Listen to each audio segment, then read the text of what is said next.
যাদের হৃদয়ে বড় জ্বালা, ফ্যামিলিতে সুখ নাই, শান্তি নাই, তারা হৃদয়ে প্রশান্তি আনতে চাইলে এতিমখানায় যাবেন, এতিমের মাথায় হাত বুলিয়ে দিবেন, এতিমের মুখে খাবার তুলে দিবেন। আপনার হৃদয়টারে নরম করে দিবে কে?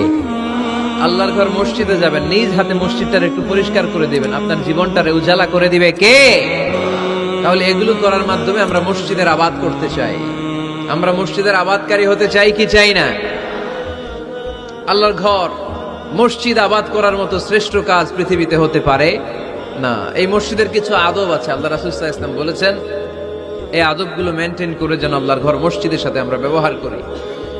মসজিদের 1 নম্বর আদব হচ্ছে মসজিদে ওযুর সাথে প্রবেশ করা। কিসের সাথে? ওযু করে পরিচ্ছন্ন হয়ে মসজিদে প্রবেশ করা। এজন্য অপবিত্র অবস্থায় গোসল ফরজ, এরকম অবস্থায় মসজিদে ঢোকা যাবে? কথা বলেন, ঢোকা যায়?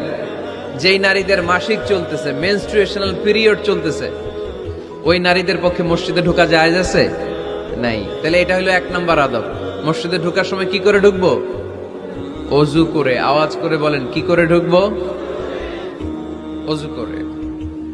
2 নম্বর আদব হচ্ছে মসজিদে যাওয়ার সময় সবচেয়ে ভালো জামাটা পরে যাব, সবচেয়ে ভালো পাঞ্জাবিটা পরে যাব। জানতো আপনারা? না সবচেয়ে সিরাটা পরে যান?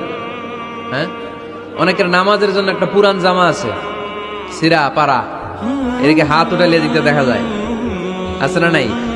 সবচেয়ে সিরা পারাটা থাকে নামাজের জন্য, কপাল পোড়া। আর সুন্নাতে খাতনার অনুষ্ঠানে গেলে মাশাআল্লাহ লেহেঙ্গা গায়ে দিয়ে যায়, আছে না নাই? না, আপনি ইবাদতের জন্য সবচেয়ে সুন্দর জামাটা রাখবেন। এজন্য রাব্বুল আলামিন বলেন, ইয়া বানি আদম খুযু যিনাতাকুম ইনদা কুল্লি মসজিদ।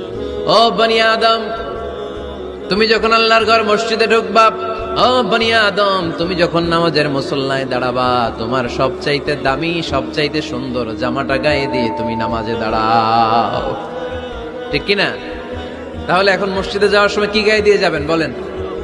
মাশাআল্লাহ, হ্যাঁ, সবচেয়ে ভালো কাপড়টা আয়রন করে, পারফিউম মেখে তারপরে আমরা যাব। রাজি আছেন তো? 3 নম্বর আদব হচ্ছে মসজিদে ঢোকার সময় বাম পা দিয়ে ঢুকতে হয়।